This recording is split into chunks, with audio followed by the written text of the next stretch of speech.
Hey there, Goblin Horde. This is the Goblin King. It's Monday, and you know what that means. Pants off, dance off. That's right, it's pantsless o'clock, and I'm letting it all hang out. Yeah. You like that, don't you? It's actually the first day of my weekend, so that shit ain't far off. Relaxing after dealing with utter morons every single day for 8 hours. It's time for celebration. It's also a time to, once again, dunk on the piece of shit woke media for their half-truths and outright lies. Maybe it was always like this, I don't know, but I seem to remember a time when the media actually had some fucking integrity and wouldn't outright lie to your face pretty much all the fucking time, like they do now.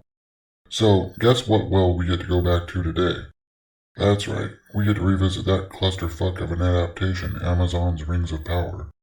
Now, this article is a few days old, and I'll admit that I came across it after watching Ryan Kinnell's video on it. It seemed like it was a good thing to be able to add to my 2 cents on. So, my first real problem after seeing this headline is the tagline for this site stating that they have academic rigor. Do you? Do you really?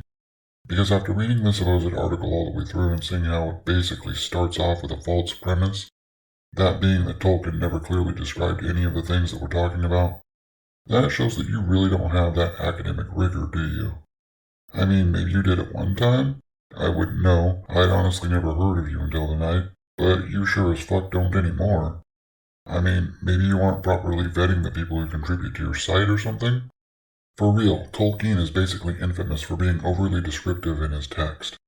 How I've described his writing style for decades, since I first read the books in high school, was that the man described every vein on every leaf of every tree the characters might have passed by. Obviously, that's a bit hyperbolic, but not by much. The man was ultra descriptive.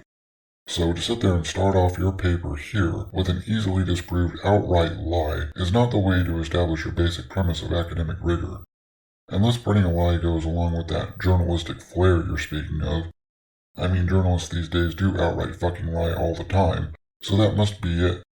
However, when you lie right off the bat like a journalist, it sure as fuck doesn't incline anybody with more than 2 brain cells to rub together favorably toward you or your argument.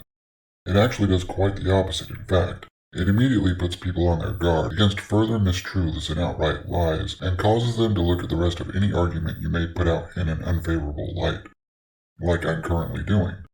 Also, show me this evidence for all the dark-skinned elves and dwarves in Tolkien's work. You're throwing that out there as some sort of evidence for your argument. You need to provide receipts. Are you new at this? I can throw proof right up here on the screen from the Fellowship of the Ring for the way Tolkien described the people of his world. There it is.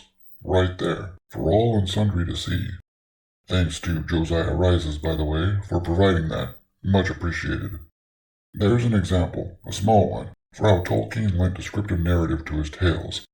He wouldn't have been much of a writer without providing a clear picture of what his world looked like. Have either of you idiots even read a book? Do you know how they work? Proper description is the bread and butter of any writer, but particularly those who write things like fantasy or science fiction.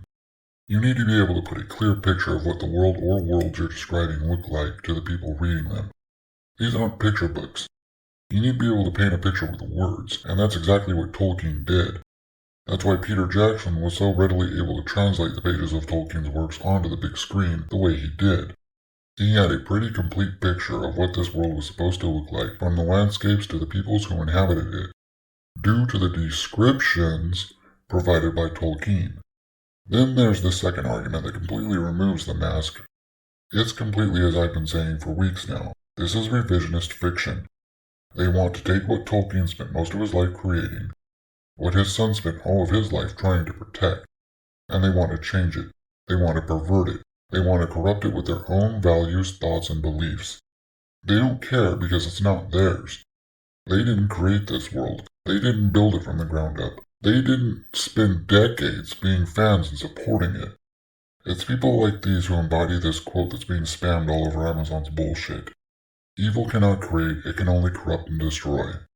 Their next argument after this, they decide to mock the legitimate questions from fans asking why the fuck Amazon had to race-bin the characters and peoples that were clearly described by Tolkien as having lighter skin tones, and not just include the southern and easterling peoples. As an aside, I honestly can't recall what Tolkien called the mercenaries. Whether that was Easterlings, Southrons, or whatever.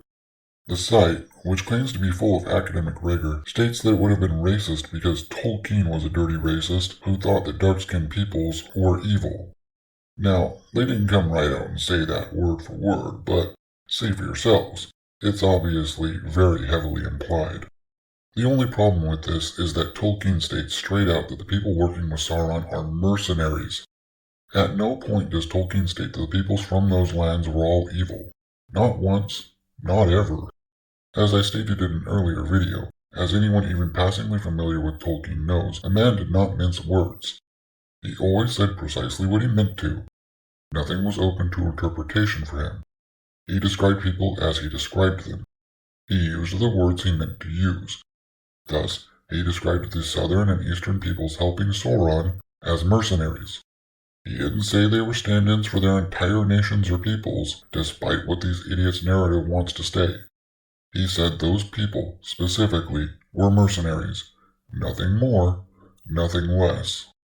In the same vein, this article then goes on to bring in that tired old argument about orcs and black people. I'm gonna say this once for these two fucking idiots who wrote this garbage. Orcs were English folklore. They did not, do not, and never have had any sort of connection to black people. Full stop. By the way, look at who wrote this trash. The supposed Tolkien scholar with the useless job description. Good gods, this bitch is just a useless person all the way around, isn't she? Anyway, this article is straight trash.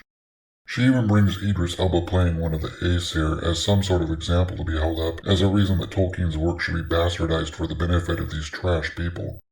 By the way, trash people means far leftist cult members like this stupid cunt, and nothing else. Figured I should clarify that given the subject matter of this shitty article. Anyway, that's all I got for you on this one, Goblins. This video is coming out a bit late tonight because I was super busy today. As always, take a look at this article and make up your own minds. My opinions are always my own and nobody else's. Let me know your thoughts in the comment section down below if available. While you're down there, don't forget to join the Viridian Horde by crushing those like and subscribe buttons, whatever they may look like. I'll see you all tomorrow with another pop culture lambasting. See you then. Lates.